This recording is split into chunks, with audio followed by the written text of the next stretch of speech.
Il va armer la frappe. Ils sont magiques les Monégasques. J'ai un scoop pour vous. La frappe croisée magnifique. Égalisation pour l'AS Monaco. Ce soir, je vais dire tout haut ce que tout le monde pense tout bas. Radio Diagonale, la web radio 100% rouge et blanche. Eh bien, bonjour, bonsoir à toutes et tous. On se retrouve pour un nouveau débrief de la 18e journée de Ligue 1. Monaco recevait au Louis II le stade de Reims et après une prestation assez catastrophique, Monaco s'incline 3-1. Avec moi pour débriefer cette rencontre, je serai avec Quentin. Salut Quentin. Match compliqué de nos rouges et blancs en cette fin d'après-midi. Ouais, une rentrée vraiment en Ligue 1 qui fait de la peine à avoir, clairement. Ouais, c'est vrai qu'il y a, l'année 2024 avait plutôt bien commencé avec cette qualification au bout du suspense et au bout d'une séance de tir au but assez folle face à Lens.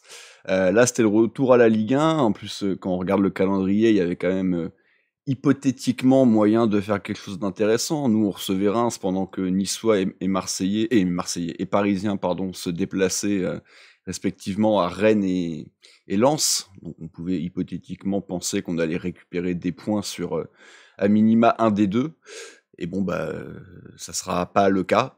Et on va certainement peut-être même en perdre sur Nice. Paris est un petit peu à part, certes, mais on va peut-être en perdre sur Nice. Et donc, une journée qui risque d'être négative à tout sens. Quentin, le j'aime pas donc de ce premier match de Ligue 1 de l'année.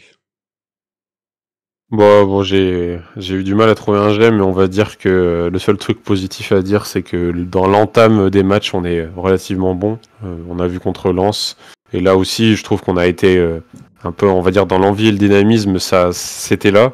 Moi, je voyais une équipe qui était largement supérieure à Reims et qui était censée enchaîner les situations pour mener au score. On sent qu'on applique le plan, etc. Donc à ce niveau-là, moi ça me va. Et moi je vois une bonne équipe au début. Je me dis qu'il n'y a aucun moyen qu'on laisse passer ce match, ou en tout cas qu'on laisse passer des points et qu'on revienne avec 0 points. Mais non, ça a duré jusqu'au but de Reims du coup. Et moi j'aime pas du coup. Je trouve que c'était déjà incroyable de finir mené du coup par cette équipe à la première mi-temps. Mais vraiment en plus derrière sortir cette seconde période. J'avais déjà dit que c'était honteux à la mi-temps, mais là, c'est vraiment honteux, quoi. Cette seconde période, elle est cataclysmique. On a un but vraiment qui sort un peu de nulle part, là, de Ben Yedder, mais clairement, on n'a aucune occasion depuis notre but. On n'arrive même pas à mettre le pied sur le ballon. On perd tous les duels. On ne fait aucune occasion. Il n'y a pas d'envie. En plus, moi, je vois pas d'envie. Il n'y a rien qui va. Ça allait pas en défense, ça allait pas au milieu, ça allait pas en attaque. Il y a Hutter qui nous fait des changements encore... complètement aberrant là. Donc ouais, c'est tout ça que j'ai pas aimé en fait, c'est cette prestation globale, surtout en seconde période où on est complètement à la ramasse contre une équipe qui est quand même une équipe qui est une bonne équipe de Ligue 1, on va pas se cacher, elle était quand même dans les premières places, elle joue les premières places encore cette année. Mais on doit pas faire ça, on doit faire mieux contre cette équipe de Reims et on doit surtout pas faire cette prestation honteuse, je le rappelle. Ouais, moi, mon j'aime pas. Le j'aime, il va être, c'est pareil, j'en ai pas vraiment, mais bon, je mets quand même une petite pièce pour notre capitaine Ben Yedder qui marque encore une fois. Déjà, c'est lui qui avait ouvert le score cette semaine en coupe très rapidement. Il avait transformé son penalty, hein, si ma mémoire est bonne, parce qu'on en a raté tellement, mais non, lui avait marqué le sien. Voilà, là, il est de nouveau buteur, ça lui fait 108. Voilà, moi, j'ai toujours mon petit... Il te raccroche à ça. Bah ouais, c'est mon petit fil rouge. Est-ce qu'il va aller chercher Kossou et ses 115? Alors, à chaque fois, j'hésite entre 112 et 115, mais non, je crois bien que c'est 115. Bon, voilà, il est plus qu'à 7. Après, pour le j'aime pas, c'est à peu près tout le reste. Alors, tu l'as dit, la seconde mi-temps est particulièrement mauvaise, mais même la première, et surtout, moi, ce qui m'agace un peu, c'est qu'on propose rien et que maintenant, le début de saison semble vraiment très lointain, où certes, on prenait des buts, mais tu sentais qu'à tout moment, on allait nous aussi se procurer des situations, nous aussi marquer des buts, et ça avait donné d'ailleurs pas mal de matchs un petit peu fous. Là, tu sens qu'à partir du moment où on est mené au score, c'est très problématique puisque on n'a plus du tout cette force offensive. Défensivement, on le sait, c'est catastrophique. On le sait, on a des absences, mais ça explique pas tout. Et donc ouais, non, la prestation du jour, elle est vraiment très très mauvaise et je pense que la qualification en coupe, elle est un petit peu en trompe-l'œil aussi parce qu'on méritait pas de passer face à Lens, c'est un miracle. On la doit seulement à un Wai, alors extrêmement en vue, mais extrêmement maladroit aussi, parce que s'il avait réussi ne serait-ce qu'un tout petit peu de ces nombreuses occasions, bah on aurait été éliminé et ça aurait été mérité. Et bon, après la séance de tir au but, elle est un peu folle pour une fois qu'elle tourne dans notre sens. On va pas cracher dessus, mais sur la prestation du match, on méritait, pour moi, de se faire éliminer à Lens. Et donc aujourd'hui, on mérite de perdre et il n'y a pas grand-chose d'autre à dire. Le 11 maintenant, Quentin. Alors on le sait, hein, c'est la CAN qui commence ce soir d'ailleurs, hein, la Côte d'Ivoire qui ouvre le bal, alors je sais plus contre la Guinée, si je dis pas de bêtises. Donc ça sera l'occasion de voir certainement Wilfried Singo qui nous manque énormément. On le sait aussi que Salissou, Camara, Jacobs, Diatta, plus Minamino à la Coupe d'Asie. Là pour le coup, je sais pas quand elle commence, est-ce que c'est dans les mêmes dates ou pas. Donc il n'y a pas non plus 150 solutions, Quentin, pour Hutter, qui reste fidèle à son schéma de jeu et qui après juste tâtonne entre un ou deux attaquants et un ou deux 10. Et là, c'était le choix des 2-10 derrière Ben Yedder. Ouais, c'est ça. Et puis on n'a pas énormément d'absents au niveau offensif, donc il y a pas de. Il peut encore un peu nous inventer quelque chose, mais bon, effectivement, il a sorti quand même la meilleure compo qu'on pouvait faire avec ce système, c'est-à-dire avec les deux milieux offensifs, effectivement. Et après, pas de surprise, en défense, il a reconduit la même défense que contre Lens, donc ouais, c'est une compo assez attendue. Alors, défense d'ailleurs, j'ai écouté leur débrief de mardi, je sais pas s'ils en ont parlé.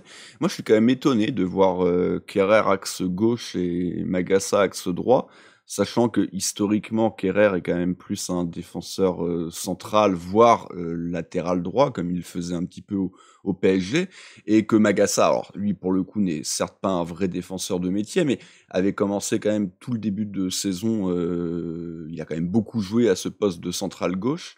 Donc je m'attendais clairement à plutôt voir Kerrer axe droit et Magassa axe gauche. C'est l'inverse qui est fait. Alors est-ce que c'est pour équilibrer un peu au niveau des profils? Est-ce que j'avoue que j'ai un peu de mal à vraiment saisir ce choix. Peut-être pour mettre Magassa dans les. Peut-être pour mettre Magassa dans les meilleures conditions. Oui, mais il le faisait pas avec étant donné que voilà. Oui, mais visiblement Singo ne peut pas jouer à gauche. J'imagine ça doit être un truc dans le genre. Hein. Oui, Kerrer est assez polyvalent, hein, on sait très bien. Il a déjà joué axe gauche, il a déjà joué axe droit, il a déjà joué latéral gauche, il a déjà joué latéral droit. Ouais, bon, ok, on sait qu'il est polyvalent, donc ils se sont dit bon bah lui il sait jouer partout, donc on va le mettre là, et puis c'est là où il y a personne quoi à ce poste-là. J'imagine que c'est ce raisonnement-là. Après, on va voir en plus dans ce match, il va pas mal permuter. Il y a Maripane qui va pas mal de fois aller à gauche. Alors je sais pas pourquoi, mais ça a été décidé à certains moments de permuter. Alors je sais pas non plus si c'était vraiment lucide. Non, c'était pas vraiment décisif parce que Maripane il va se faire enrhumer. Ouais, opportun, ouais c'est ça. Mais bon, bref, voilà. Cela dit, peu importe là où on les met, ces défenseurs, ils ont pas passé une bonne soirée, une bonne après-midi. Ouais, on y reviendra. Hein. Thilo Kerrer, sa venue, est-ce qu'elle est vraiment positive? Je sais pas, mais force est de constater que en 2 rencontres, c'est notre meilleur défenseur et je compte les 5. Hein. Donc c'est pas très bon signe quand même pour ceux qui sont en place depuis le début de saison. Alors il est pas exceptionnel, hein, loin de là, mais il est moins catastrophique que surtout que les 2 autres. Hein, évidemment, on en reparlera dans les tops et les flops. Le reste de la compo, ouais, voilà, le gros choix c'était Ben Yedder seul en pointe. Et donc Golovin et Agliouche en 10 derrière lui. Moi je m'attendais pareil plutôt à revoir la doublette Balogun-Ben Yedder avec seulement Golovin derrière. Je sais pas toi, mais j'ai été plutôt un peu surpris quand même de ce choix. Tu reçois chez toi, je sais pas, 2 attaquants, ça m'aurait semblé opportun, mais bon. Ça permet de mettre un peu sur la touche Balogun avec ses performances récentes. Ça permet de lui faire réfléchir un peu sur le banc, j'imagine. Et après, on a aussi une option, si ça se passe pas bien, on a une option sur le banc, quoi. Mais bon, voilà. Moi, c'est ce truc des options, alors ça, au foot, ça se fait moins, mais ça se fait beaucoup au rugby, de mettre entre guillemets un de tes meilleurs joueurs sur le banc pour s'en servir d'impact player. Mais non, au bout d'un moment, les meilleurs joueurs, il faut qu'ils jouent. Alors c'est vrai que Balogun, dernièrement, il a pas été extraordinaire, mais là, tu pouvais te dire face à son ancienne équipe qu'il allait avoir justement un petit truc en plus. Et en plus, pour le coup, Akliouche n'est pas non plus extraordinaire depuis plusieurs semaines. Donc j'étais content de voir Ben Yedder titulaire, puisque moi, je le veux titulaire, et c'était une de mes plaintes, entre guillemets, pendant le CM demi-saison, de ne pas l'avoir vu assez titulaire à mon goût. Là, titulaire les 2 matchs, 2 buts. Maintenant, ça suffit pas toujours, puisqu'on a une défense qui est tellement catastrophique. Donc voilà, le 11, c'était ça. Après, voilà, quand on regardait le banc, ok, voilà, ça te permettait de voir un élément assez sympa sur ce banc. Sinon, le banc est évidemment très faible, hein. Encore une fois, il nous manque 6 joueurs, donc derrière, c'est des petits jeunes, ou t'as Majeki, mais bon, c'est un gardien de but. Mais voilà, c'était les 2 seuls bons éléments du banc, c'est ça, c'est ton gardien remplaçant et un de tes 2 ou 3 attaquants, parce que je me demande s'il y avait peut-être même Efekele sur le banc. Donc voilà, c'est évidemment trop peu pour penser que le banc puisse avoir un rôle majeur en fin de rencontre. Le match, à proprement parler, Quentin, la première mi-temps, au final, qui va pas être si catastrophique que ça au vu de la seconde. Monaco, tu l'as dit, qui rentre plutôt bien dans la partie, qui monopolise plutôt le ballon. On sent qu'il y a 2-3 situations, il se passe 2-3 choses. Il y a quelques bons déboulés de Ouattara. Il va y avoir cette énorme occasion de Ben Yedder avec un gardien rémois qui sort un peu en kamikaze et qui réalise une superbe parade. Malgré tout, voilà, c'est un peu la seule vraie grosse situation offensive de Monaco lors de cette première période. Ouais, c'est ça. On a que ça à se mettre sous la dent finalement. C'est vrai que moi, je la voyais clairement au fond cette balle. Ça pouvait mener à en tout cas conclure une période de domination quand même depuis le début du match. C'est clair qu'on a le pied sur le ballon. Alors ça va de tous les côtés, hein, c'est assez dynamique quand même cette période. Mais finalement, Reims n'arrive pas à tirer, et nous, on n'arrive pas non plus à le faire, on va dire, mais on arrive quand même à avoir des situations dans la surface, on arrive à avoir des débordements, on a des situations avec de l'espace.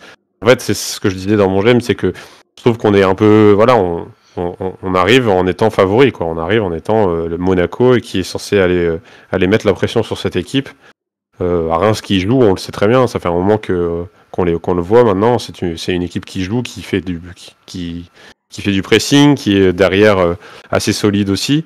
Donc voilà, on n'a pas de... Je pense qu'on joue pas non plus contre un petit quand on entame ce match. Donc pour moi, on l'entame un peu comme à Lens, quoi. C'est juste qu'on convertit pas les occasions, ou alors on n'arrive même pas à faire la dernière passe qui permettra de tirer. Golovin est assez bien muselé, à chaque fois il n'arrive pas à tirer. Vanderson, il rate à peu près tout ce qui touche dans la surface, donc on n'arrive pas au niveau des N2, on la pousse un peu trop, on rate les dernières passes. Il y a Diouf qui nous fait quelques cadeaux aussi au début, il va nous mettre une balle directement sur Akliouche, il va rater une sortie, enfin voilà. Il y a beaucoup d'espace, il y a beaucoup de moyens de mettre un but, et en fait c'est là où c'est vraiment scandaleux de ne pas pouvoir marquer au moins un but, ou voire 2 dans cette première demi-heure. Et en fait, c'est le but rémois qui va nous mettre complètement dans le mal après sur le reste du match. Ouais, ce but, comme tu l'as dit, il intervient un peu comme un coup près, parce que tu le sens que de toute façon, dès qu'on est un peu mis en difficulté défensive, on n'a pas les ressorts pour réaliser les grosses actions. Et alors le but rémois, il est beau, en tout cas la frappe est magnifique, donc à ce titre, j'allais dire Majeki, mais Keun n'est pas incriminé, mais on peut regretter quand même globalement la passivité globale de la défense de Magassa, de Maripane qui sort, mais un petit peu hors du timing, peut-être il manque un petit peu d'envie. Sur la trajectoire, ouais. Et ça permet aux Rémois de trouver une très belle frappe et de loger le ballon quasiment dans la lucarne du but. Le but est magnifique, mais c'est vrai qu'il est un petit peu malgré tout un petit peu cruel, puisque Monaco, c'était tu l'as dit, procurer des situations. Il y a eu Akliouche, il y a eu la frappe de Golovin qui en plus, on venait de nous le vendre pendant 5 minutes. Vous l'avez vu à l'échauffement, il a pas raté une frappe. Puis le bruit. Et puis bon, la frappe, elle arrive 30 secondes après.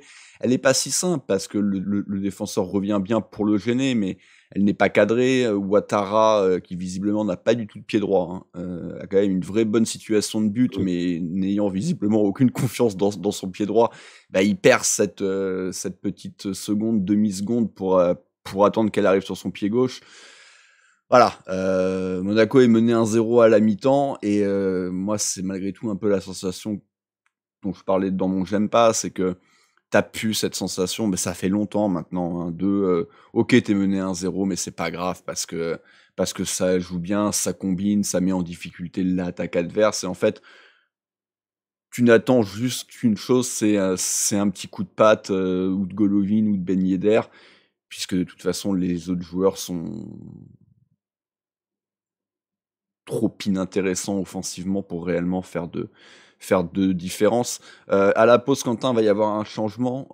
Balogun, si je dis pas de bêtises, rentre dès la mi-temps. Il remplace Akliouche. C'est vrai qu'on n'avait pas trop vu lors de ce premier acte. Et Monaco va assez vite revenir au score, Quentin, grâce à l'inévitable Ben Yedder. Ouais. Et c'est pour ça, moi je trouve, j'ai pas ton analyse en tout cas, mais à la mi-temps, je sais qu'on n'est pas dans le Monaco du début de saison, mais à la mi-temps, on a quand même fait une assez bonne première mi-temps malgré ça, malgré qu'on est mené. C'est honteux qu'on soit mené, mais on n'a pas fait une mauvaise première mi-temps. Mais voilà, on peut revenir, quoi. Il y a pas de souci. Moi, ce qui m'a inquiété un peu, c'est qu'il restait 10 minutes après à la fin de la mi-temps, avant la fin de la mi-temps, et qu'on n'a rien fait. Et là, ça m'a un peu inquiété. Je me suis dit bon, allez, vas-y, on va faire rentrer Balogun, on va se remettre à l'attaque et on va y aller. Et en fait, on nous donne raison avec ce but, effectivement, un but assez rapidement dans le début de ce second acte, où on a quelques occasions déjà, et on a un Golovin qui va récupérer un ballon assez même très haut en fait, à l'entrée de la surface, et qui va essayer de frapper. Et alors, je sais pas si c'était un centre ou une frappe. Je pense quand même que c'était une frappe, mais effectivement, elle n'était pas forcément. Elle avait pas l'air cadrée, ou alors elle était un peu trop molle. Et Ben Yedder qui vient intelligemment, un peu en réflexe, dévier ce ballon dans les filets. Donc beau but, quand même très beau but. Et là, c'est là où on se dit que voilà, on est revenu et on peut aller reasseoir notre attaque, remettre le pied sur le ballon et aller gagner ce match. Mais on n'a pas le temps de le faire. Et on a même d'autres occasions après, mais on se fait avoir en compte malheureusement, et c'est ça qui nous plombe tout le match. Ouais, moi je trouve qu'à partir du 1 partout, quand même, il va plus se passer grand chose de bien positif pour nous. J'ai pas trop en mémoire de vraies grosses situations, comme il est vrai, il y avait eu quand même un petit peu en. Non, Reims fait rien, quoi. Et Reims va marquer un but. Alors là, c'est festival de la doublette Maripane-Magassa. Maripane qui se fait endormir comme un enfant de 5 ans sur le côté. Bon, il revient pas à la vitesse, ça on le sait. Derrière, Magassa, quand même, peut potentiellement tenter un truc, mais bon, là, tu sens quand même le mec qui a aucune confiance, qui avait pris un carton jaune en première mi-temps. Donc il se dit, si je fais faute, c'est double peine, parce que là, quoi qu'il arrive, je prends un deuxième jaune et il y aura penalty. Donc il fait une non-intervention, Maripane revient et peut, malheureusement, il se fait une nouvelle fois éliminer. Et Kadra ajuste Keun à bout portant, qui ne réalise pas l'arrêt décisif. Encore une fois, ça aurait été évidemment un arrêt de grande classe, mais je l'attends toujours. Je l'attends. On en a eu quand même quelques-uns depuis le début de saison, mais on en a eu trop peu. Voilà. Ce soir, le gardien. On en a eu un juste après. Ce soir, oui, c'est vrai. Ce soir, le gardien rémois, il a un arrêt énorme à faire sur Ben Yedder en première mi-temps, mais il le fait. Et il n'en a fait qu'un, ouais.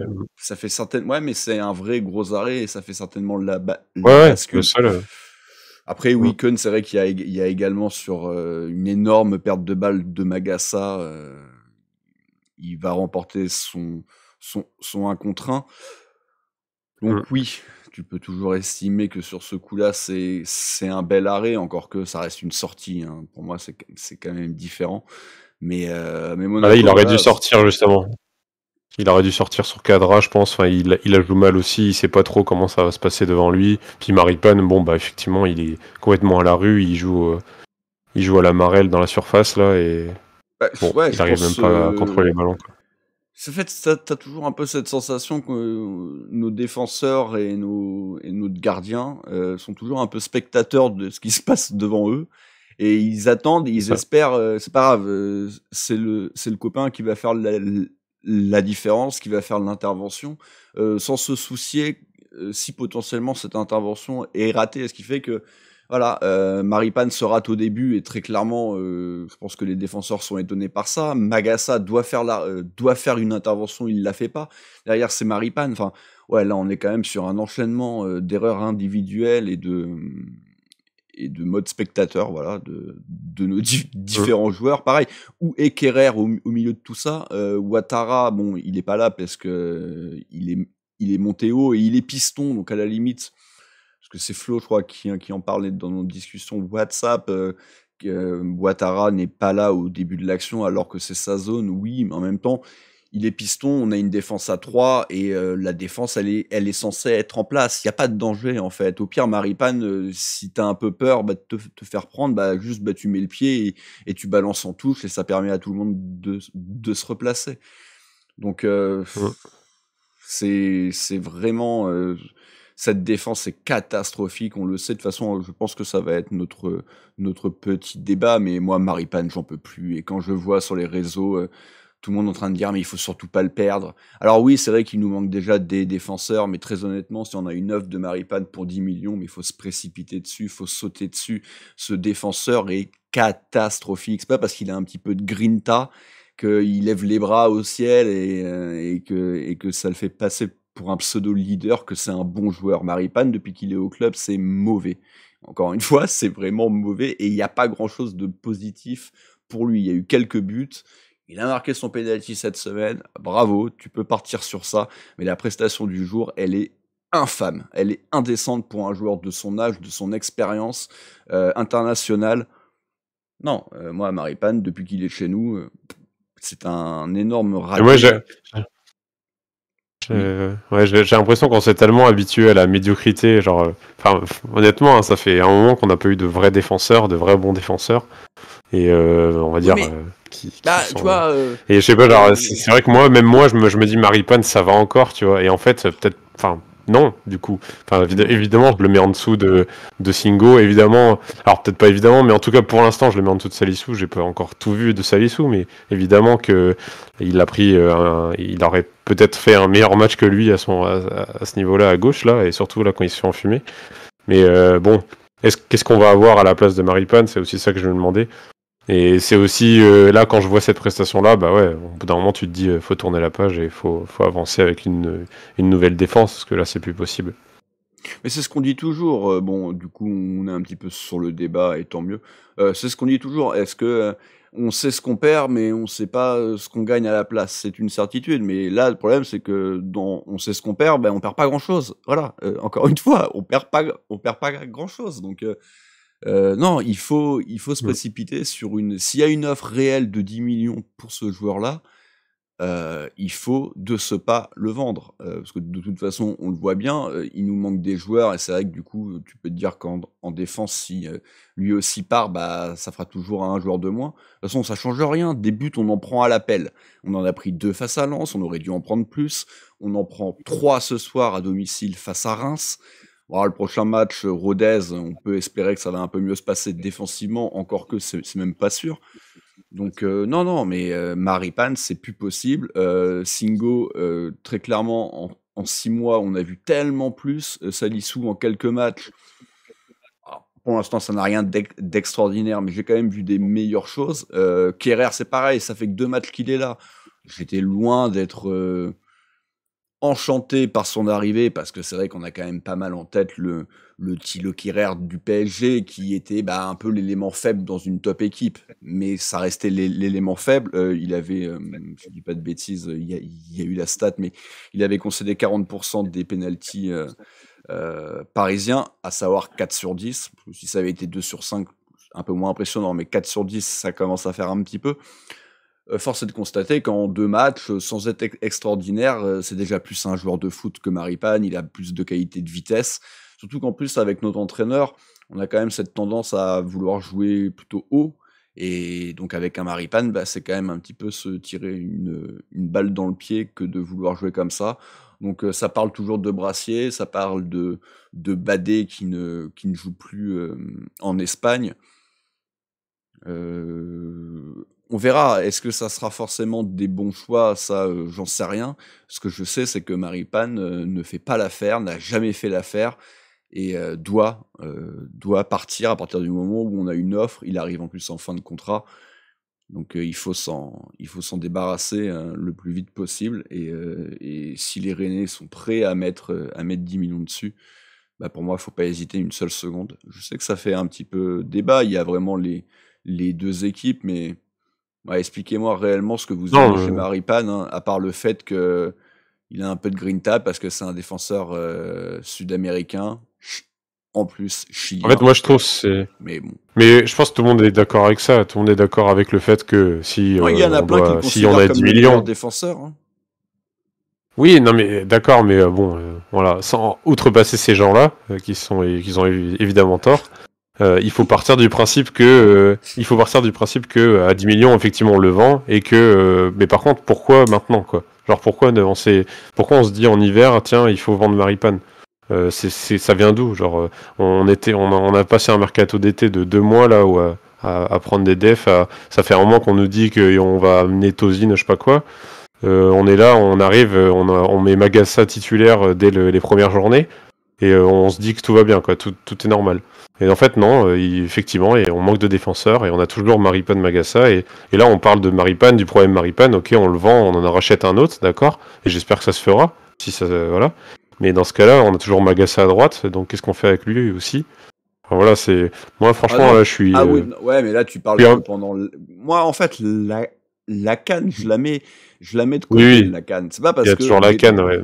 Déjà, il s'est déjà passé 2 matchs. Le prochain, c'est encore une coupe. Après, donc, évidemment, Marseille. Donc, en fait, il y aura encore 1 ou 2 matchs. Je mets Rodez un petit peu à part. Tu vas pas non plus te dire, je vais acheter 3 mecs parce qu'on en a 5 qui sont à la CAN. Parce que tu fais quoi après? Non, mais évidemment. Quand les mecs reviennent, tu t'es créé un problème. Ce qui est sûr, moi je te parle surtout du début de saison, quoi. Qu'est-ce qu'on a foutu au début de saison? Qu'est-ce qui s'est passé pour qu'on rate autant, quoi. Donc, mais ouais. Et c'est pour ça que les gens comprennent pas que maintenant on vend de Maripane. Non, mais on l'avait dit que de toute façon, il nous fallait un défenseur de plus. L'hiver, alors que bah oui, donc tant mieux. Et si ça arrive maintenant, au moins ça arrive. Il faut que ça arrive. Mais voilà. On savait que Singo il allait être à la CAN, on savait que on savait plein de choses, mais au final on n'a rien anticipé. Oui, mais parce que je pense que aussi tu as un nouvel entraîneur, un nouveau schéma tactique. Peut-être que Hutter s'est dit qu'avec Maripane, ça allait faire le job. Pas forcément prévu aussi que Salissou puisse pas jouer aussi longtemps, parce qu'on savait pas trop ce qu'il avait au début, puis finalement pubalgie, opération. Donc beaucoup de temps pour revenir.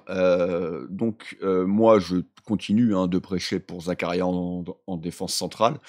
Donc maintenant tu peux te dire que avec enfin entre guillemets l'arrivée de Salissou, Singo, maintenant Kerrer, qui est donc ce défenseur en plus dont on aurait eu besoin cet été, Maripane s'en va, il faut le remplacer, sinon t'as fait juste un départ pour une arrivée et t'es toujours avec ce même problème. Mais voilà, moi j'ai envie d'en prendre un autre. Alors est-ce que ça doit être Brassier, est-ce que ça doit être Badé, est-ce que ça doit être un autre, j'en sais rien, mais en tout cas ça doit être quelqu'un. Ça c'est une certitude. Il faut remplacer Maripane et après partir avec une défense. Moi j'ai envie, encore une fois, Singo, Zakaria, Salissou. Mais si Kerrer fait le taf, pourquoi pas incorporer Kerrer dans cette défense? Certainement axe gauche du coup, et mettre plutôt Salissou dans l'axe. Et ça permet à Zakaria de remonter au milieu de terrain, poste où beaucoup de gens veulent le voir jouer. Encore une fois, ça, je peux le comprendre, mais moi, je l'aime bien dans ce rôle d'axial. Donc voilà. C'est vrai qu'on l'a pas trop vu au milieu de terrain, là, Zakaria. Enfin, on l'a pas trop vu. On l'a pas trop vu se mettre en lumière aujourd'hui non plus. Non, donc, il a pas fait. Peut-être qu'en défense centrale, il aurait été mieux. Il a clairement pas fait un bon match. Après, on va y revenir vite sur les prestats individuels, mais qui a fait un bon match cet après-midi, c'est quand même un petit peu la question qu'on se pose. Mais c'est vrai que Zakaria a peut-être un peu brillé par son par son absence entre guillemets. C'est vrai qu'il a été un peu fantomatique. On a un peu plus vu Fofana, pas forcément en bien d'ailleurs, mais on a eu le mérite de le voir. C'est vrai que Zakaria a été assez inexistant. Maintenant rapidement, bon bah les Rémois vont marquer un 3e but dans les derniers instants. Le Cali jusqu'à Lali, 3-1. Balogun avait eu potentiellement une situation d'égaliser à quelques minutes avant.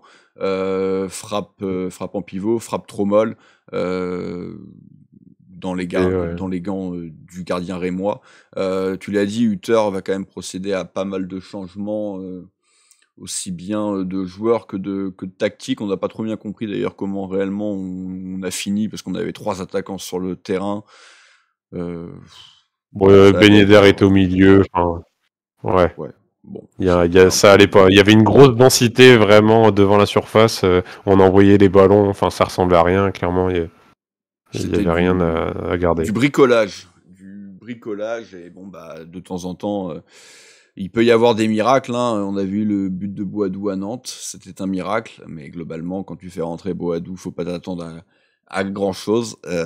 Encore une fois, ça a été le cas. Donc voilà, Monaco s'incline 3-1. Monaco ne récupérera pas de points sur Nice et Paris. Risque également d'être dépassé par Brest. Si je dis pas de bêtises, Brest était à 2 points de nous. Donc si Brest fait le job ce week-end, Monaco va se retrouver 4e. Potentiellement un rapproché également des équipes derrière comme Lille. Marseille hier a fait match nul, donc c'est plutôt la bonne chose, mais globalement, évidemment, c'est une journée en tout point négatif pour l'AS Monaco. Top et flop, nous n'avons pas de top, si je dis pas de bêtises, Quentin. Ouais, donc clairement, on va pas récompenser un joueur aujourd'hui. Non, voilà, j'ai fait mon petit j'aime sur Ben Yedder, mais ça mérite pas pour autant un top, puisque le reste de son match est loin d'être extraordinaire. Maintenant, les flops. Alors là, il y en a beaucoup, mais on a quand même fait le focus sur 2. Alors, il y en a un, vous l'avez forcément compris, c'est Guillermo Maripane. Et l'autre, c'est Magassa. Et j'ai presque envie de dire que Magassa a peut-être été encore plus scandaleux, en fait, ce soir. Ah oui, clairement. Ah oui, bien sûr.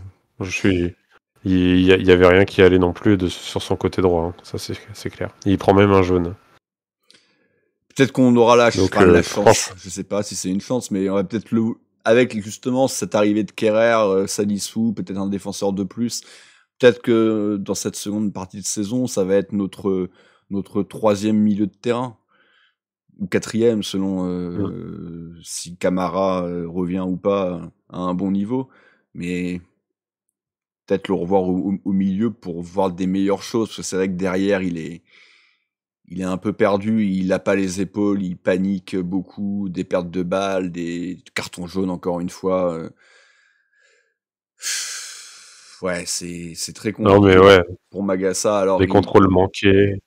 Ouais, non, mais il y a pas grand-chose de positif à tirer pour lui. Maintenant, voilà, le seul truc, c'est qu'il est jeune et donc il a une marge de progression. Maintenant, le problème pour nous, c'est qu'il est jeune, il a une marge de progression, mais il est sur le terrain. Donc, ça nous coûte énormément. Donc, voilà, lui, pour le coup, j'ai pas tiré un trait complètement sur lui, mais pour ce qui est du poste de défenseur, là, je pense qu'il faut plus que ça se produise, en fait. Enfin, ça va encore se produire parce que la CAN n'est pas finie.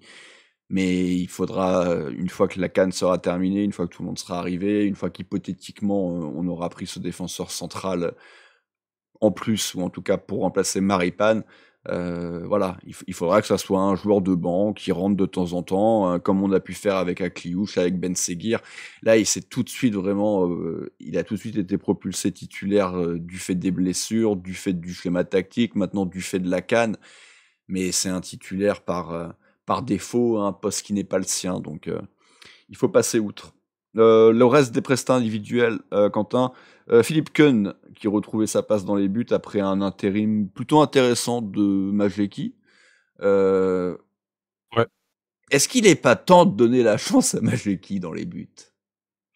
J'ai jamais été trop de cette team-là, mais force est de constater que... Non? Bon, d'accord. J'aurais essayé de lancer quelque chose. Je suis d'accord avec toi. J'ai jamais été dans cette team-là. Enfin, ça a aucun sens de donner comme ça. Alors, c'est pas le même cas que Nubel, on va dire. Mais même avec Nubel, on n'a pas donné la chance au gardien remplaçant à l'époque. Donc là, je trouve pas qu'il a été mauvais. On n'a pas non plus de choses à lui reprocher, même si derrière il nous sauve juste il nous fait un bon arrêt, une bonne sortie avec comme on l'a dit là, un vrai sauvetage. Mais après derrière, ça reste sans plus quoi. Je pense qu'il n'y a pas grand chose à dire sur la performance du gardien. Non. Thilo Kehrer, Quentin, on l'a dit, deuxième match chez nous. Le moins mauvais. Notre meilleur défenseur quand même. Ouais, j'ai envie de dire le moins mauvais quand même, parce que c'est pas non plus. C'est pas le top non plus. Non, oui, je suis d'accord avec toi. En fait, moi je trouve qu'il a pas fait d'erreur, il a pas été mauvais du tout. Mais il était pas là en fait, il était pas positionné là où il fallait. Il était un peu trop haut parfois, je trouvais un peu trop à la pression, un peu. C'est à cause de ça aussi qu'on se prend le premier but, c'est qu'il est dans le camp adverse déjà, donc voilà, il peut pas revenir, donc il laisse un peu ses coéquipiers je crois que c'est un genre de 3 ou 4 contre 4. Donc au final, il fait pas le surnom en défense, donc il est pas là. Sur le deuxième but, Rémois aussi d'ailleurs. En fait, il est jamais là dans les moments décisifs où on se prend les buts. Donc, alors peut-être que c'est parce qu'il est pas là qu'on se prend le but, mais dans ce cas-là, c'est un peu de sa faute aussi. Donc voilà, on pourrait dire que par son placement, il n'était pas où il fallait, mais il reste quand même assez solide, je trouve, par rapport aux deux autres, ça c'est sûr. Ouais, c'est ça. Il a la chance de pas être sur les photos, mais d'un autre côté, il devrait y être. Donc il y a peut-être quelque chose qui cloche aussi. Après, comme on l'a dit, ils ont pas mal permuté. Il avait peut-être aussi des consignes de s'aventurer un peu plus en camp adverse. Quoi qu'il arrive, c'était pas. Et dans la surface, ça aurait fait péno. Alors il le met loin de notre surface. C'est ça. Les Pistons maintenant, Quentin, Vanderson et Ouattara qui donc enchaînent en l'absence de Jacobs. Alors, on va commencer par Vanderson parce que toi, t'étais pas loin de le mettre flop. Ouais, bon, de toute façon, on n'a pas de flop exactement là. Dans tout ce qu'on disait, on parlait des deux défenseurs là, mais pour moi, il y a aucun joueur qui a été bon. Et en particulier dans cette équipe, en particulier Vanderson, moi je trouve que, en fait, moi personnellement, il m'énervait. Je veux peut-être pas être objectif, mais depuis le début du match, je l'ai senti tout raté. Il y a eu des incursions dans la surface, il a touché quelques ballons et à chaque fois les 1-2 ça allait pas. Il allait trop loin, il ratait sa passe, il faisait une touche de trop. Il allait rater un contrôle, même s'il était plus actif que on pourrait voir un Diatta par exemple ou ce genre. Quoique, franchement, à la limite, j'ai regretté Diatta. À un moment donné, je me suis dit ça. Alors, peut-être que c'est trop. Il est bordélique, mais il est justement. Ouais, mais je trouve que Vanderson, il a un peu cette explosivité. Voilà, on sait la jeunesse, tout ça. Il va souvent dans l'axe, il va repiquer, il va, voilà. Mais en fait, je l'ai trouvé trop neutre. Il avait tout le temps. À un moment donné, surtout vers la fin du match, c'est surtout là aussi où il m'est énervé. C'est qu'il doit mettre les ballons dans la boîte et au final, il fait que ça. Ou alors il revient en arrière. Enfin, il fait pas de différence quoi. Il est pas là à sa place, j'ai l'impression. Donc ça m'a un peu énervé à ce niveau-là. Après, c'est pas si catastrophique que ça, hein, mais franchement, ça m'a. Ouais, je me dis qu'il devrait être plus décisif comme joueur. Et en plus, il prend un jaune un peu débile à un moment donné. Donc ça, un peu voilà, pareil. Ça, c'est l'habitude. Ouais. Et de l'autre côté, donc Ouattara, auteur d'une, j'allais dire passe décisive, mais non, elle aurait dû potentiellement être décisive. Une presque passe décisive. Pour Ben Yedder, mais en tout cas d'un vrai bon centre à ce moment-là. Après, il débute, on l'avait très peu vu lors de son arrivée en cours de première partie de saison. Après la blessure de Caillot, il y a eu quelques bonnes choses. On verra, il a pas l'air quand même très très à l'aise avec le ballon, il a l'air d'avoir exclusivement un pied. Par contre, la qualité de centre potentiellement à revoir, ça a pas l'air mauvais. Donc de toute façon, on va le voir encore pendant quelques rencontres. Je l'ai trouvé plutôt correct en cette fin d'après-midi. Encore une fois, on n'a pas de top, on n'a pas vraiment de joueurs qui mériteraient de dépasser le 5. Mais s'il y en a qui seraient à mettre à 5, je le mettrais dans ces joueurs. Même s'il rate pas mal de choses aussi, enfin, au moment, tu sais, la frappe, comme tu dis, en fait, il se met dans des bonnes positions et il a beaucoup couru et tout ça, donc il n'y a pas de souci. Et il était là en attaque, il était tout le temps là, il était très haut. Et justement, c'est ça qui est un peu dommage, c'est qu'il reçoit des ballons dans la surface et là où il pourrait tirer, où il pourrait se mettre en bonne position, on pourrait la passer à Golovin, où il pouvait bien la placer, etc. Bah, on voit que c'est pas un attaquant. C'est ça qui était un peu dommage, mais bon, on peut pas lui reprocher d'être là et d'être dans les bonnes occasions. Donc bon, voilà, à part ça.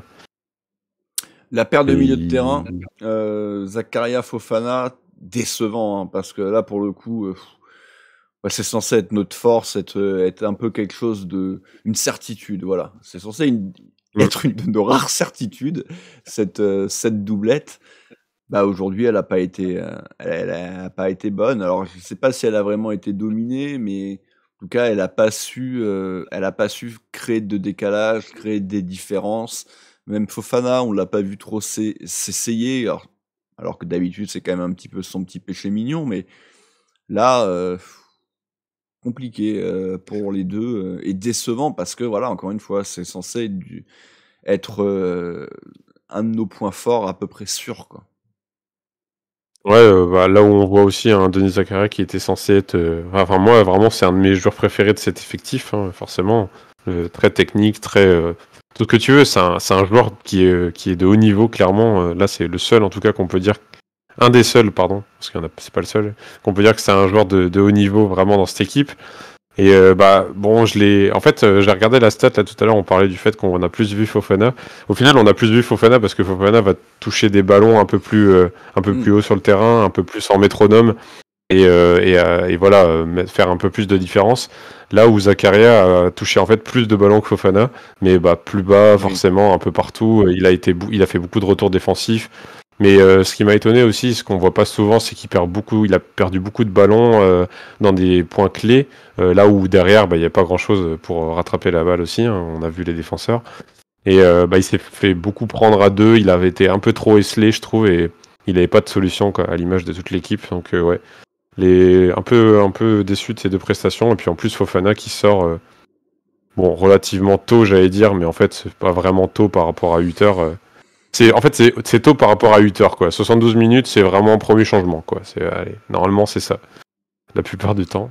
En plus, par rapport à un meilleur là, il y a eu c'est vrai qu'aujourd'hui, voilà. Il y a eu... Enfin, malgré tout, on en avait parlé pendant le CM. Moi, je continue de penser que Hutter n'arrive absolument pas à faire de changements clés pendant les matchs qui soient aussi bien tactiques que en termes d'hommes. Ça a encore été le cas aujourd'hui. La doublette également déceptive, cette doublette de numéro 10. Golovin à Kliouche 45 minutes, remplacé par Balogun, on en a parlé lors du fil du match. Et Golovin, qui lui, pour le coup, jouait son premier match. Hein, donc c'est vrai qu'on peut penser qu'il était peut-être un petit peu à court de compétition, hein. Ça faisait quand même plusieurs semaines qu'il n'avait pas joué. Alors, si c'est la raison, si c'est la raison, ça s'est vu. Ouais, c'est vrai qu'il a pas mal livé. En plus, il live sans cam, c'est une honte, mais bon, bref. Non, justement, il se préserve, au moins il est tranquille. Mais ouais, il a plus. Bref. Mais ouais, c'est vrai qu'il a pas mal live sur Twitch, mais en tout cas, il a pas fait une bonne prestation. Moi, je l'aime beaucoup, hein, Golovin, mais là aujourd'hui, insuffisant. Et surtout, voilà, encore une fois, avec toutes les absences, on attend qu'il prenne le jeu à son compte, qu'il fasse des différences. Alors, il est entre guillemets passeur décisif sur le but, mais bon, c'est évidemment une frappe, hein. Donc, mais voilà, il n'y a pas grand chose de positif, même les coups de pied arrêtés, même les coups de pied arrêtés, pas de. On en a un intéressant. Ah oui, les corners.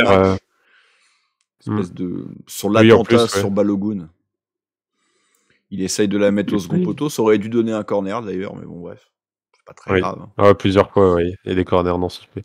Mais ouais, même les corners d'ailleurs qu'on a tirés, les corners qu'on a eu les corners qu'on a tirés, c'était toujours hyper haut. C'était toujours le ballon un peu en cloche. Enfin, c'était pas ouf, effectivement. Et moi je trouve que Golovin c'était vraiment comme la perte de l'équipe, c'est que les 30 premières minutes il est là quand même, il peut pas se mettre en position de frappe, mais il est là, on sent que voilà, on a de retour dans l'effectif un joueur qui peut nous faire des différences, qui peut mettre son but, qui rate aucune frappe, hein, apparemment. Mais bon, effectivement, on attend plus de lui. C'est ça. Et Kliouche, du coup, oui, vas-y. on n'a pas parlé d'Akliouche, mais pour moi c'est Vanderson, sauf qu'on n'a pas eu le temps de s'énerver plus que ça sur lui, puisqu'il a été remplacé rapidement. Enfin, dans le sens où je l'ai trouvé pas assez décisif non plus, et à chaque fois qu'il a eu des occasions, ou au moins je dis à chaque fois, mais ça doit être une ou deux fois peut-être, il a croqué, donc ouais. J'étais un peu déçu de pas le voir aussi actif que précédemment, dans d'autres prestations. Là où on l'a vu par exemple courir mettre le but de Lens, à Lens. Donc ouais, là il était pas là, et effectivement ça a été judicieux quand même de le remplacer. Mais bon, ce qui aurait été plus judicieux, c'était de l'avoir sur le banc dès le début. Voilà. Bon, Ben Yedder, on en a parlé, buteur, et sinon, une prestation assez moyenne. L'entrée de Balogun, pareil, hein. Balogun, 40 millions. Bon, ouais. Ça commence à faire long, hein. Alors peut-être qu'il va nous faire c'est Jonathan David, hein. Toi, le Lillois, si je dis pas de bêtises, il a eu une première saison catastrophique, ou c'était juste une première partie de saison qui avait été catastrophique et il s'était mis après à enfiler les buts. Alors je sais plus si c'était toute une saison. Bon, je sais plus non plus, mais oui, effectivement, il avait du mal voilà, il a mis du temps. Et surtout, c'était à chaque fois tout le monde disait ouais, c'est bon, c'est un bon joueur, faut lui donner sa chance, c'est sûr, c'est un bon joueur, ça se voit et tout. Et ça a fini par donner raison. Et non, c'était sa première partie de saison, je pense, ouais. Après, il a quand même réussi à planter quelques-uns à la fin. Mais nous, la saison d'après, ça avait été pareil. Il avait été de nouveau pas top au début avant de. Bref. Donc ouais, on peut espérer que ça va faire pareil. Mais là, le problème, c'est que moi, je vois pas de bons signes, quoi. Tu dis ouais, c'est un bon joueur, tout ça. Moi, j'ai vu ça à Balogun, mais là, pour l'instant, je vois rien qui donne des bons signaux, quoi, pour Balogun. Ouais, c'est un peu inquiétant quand même par rapport à tout ça. Je suis assez d'accord. Les débuts avaient été prometteurs, mais c'est vrai que maintenant, ça fait de nombreuses semaines qu'il n'est pas bon, et quand il marque, ça sert à rien parce que c'est au parc, et que bon, c'est bien beau de marquer un petit but au parc, mais quand on prend 5, c'est anecdotique. Et c'était le but du 4-2, si je dis pas de bêtises. Mais donc voilà. Ouais, alors que je vois la hitmap de Ben Yedder, c'est le coup d'envoi. Le coup d'envoi. Ouais, c'est ça. Qu'il a pas dû toucher 150 ballons, hein, donc bien évidemment que c'est certainement là où il en a touché le plus, puisqu'il a fait quand même 4 coups d'envoi. Donc c'est vrai que ça fait pas mal. Voilà, bon, rapidement les autres entrées. Cartillet qui a fait ses premières minutes en professionnel chez nous. Pas grand chose à dire puisqu'il est vraiment rentré en toute fin de rencontre. Myron Boadou, lui aussi, hein, si on a une offre. Alors là, ça peut même être de 10 000 euros. Hein. On va pas demander 10 millions comme Maripane. Ouais, non, mais franchement, ouais. Il y a des gens qui comparent Boadou et Balogun. Franchement, j'irai pas franchement aussi bas. Alors, clairement, Balogun, ok, il est mauvais et tout ça. Ah, quand même pas. Mais Boadou, c'est une catastrophe. C'est une catastrophe. Ce joueur, c'est une catastrophe. Il faut s'en séparer le plus rapidement possible. Vraiment, c'est. Oui, et puis Balogun, malgré tout, il a montré, alors c'était pas chez nous certes, mais il a montré qu'il était capable de faire une saison à 20 buts en Ligue 1. Donc, Boadou aussi, mais à la Z. Oui, en c'est Ligue pas 1, faux. ouais, effectivement. Mais bon. Mais bon. Donc voilà, est-ce qu'il y a eu d'autres changements? Matsima est pas rentré, hein, si je dis pas de bêtises. Non, je pense pas. Non, c'est tout. Au final, il y a 3 changements, comme d'hab. C'est ça, hein. Attends, je vérifie, mais ouais, c'est ça, Boadou, Cartillet. Alors, je sais pas si Ouattara était cramé, en tout cas, je sais pas si Hutter ou alors veut envoyer un message pour lui dire qu'il sera pas titulaire indiscutable en absence plutôt de Jacobs. Je sais pas, mais en tout cas, c'est effectivement c'est anecdotique, quoi. Je suis désolé, mais t'as autre chose à faire qu'à changer à la 83e qu'un latéral à ce niveau-là. Il y a rien d'autre à faire au final, mais. Non, voilà, là pour le coup, il faut quand même aussi reconnaître que Hutter ou pas Hutter, moi je suis entraîneur, je suis devant mon banc, je me retourne, je vois les gonzes, je fais on va pas faire de changement. Et puis tant pis, si ça fonctionne pas. Il y avait De toute Diop, façon- il y avait le crack putain, Diop mais oui, c'est sur vrai. le. Il y avait Eda. Bah oui. Ouais, c'est vrai. Enfin bon, si tu considères que Diop, c'est un bon remplacement, c'est que vraiment...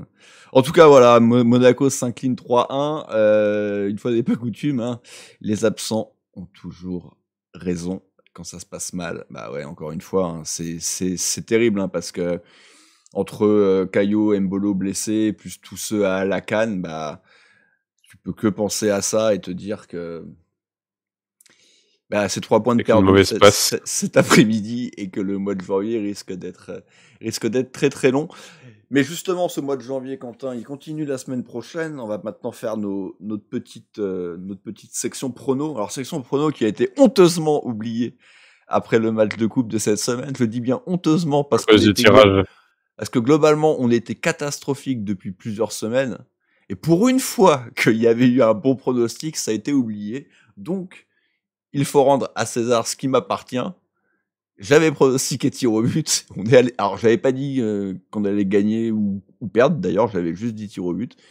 Il y a eu des tirs au but. Toi, t'avais dit un 16C. Il n'y a pas eu de 16C. Donc, bon, ça fait quand même... après, le CSC, pour le coup, c'est... dans une saison, il doit y en avoir 2 ou 3. Donc, c'était quand même un gros pari. Donc, mais bon, voilà, malgré tout, on a remis la machine en route. Du coup, il n'y avait pas eu de pari de fait pour le match du jour. Donc, on va pouvoir faire les notes pour le prochain match. Coupe de France, la revanche, Rodez. Ce coup-ci, c'est chez eux. Samedi prochain, 17h30. Je viens de regarder, c'est ça.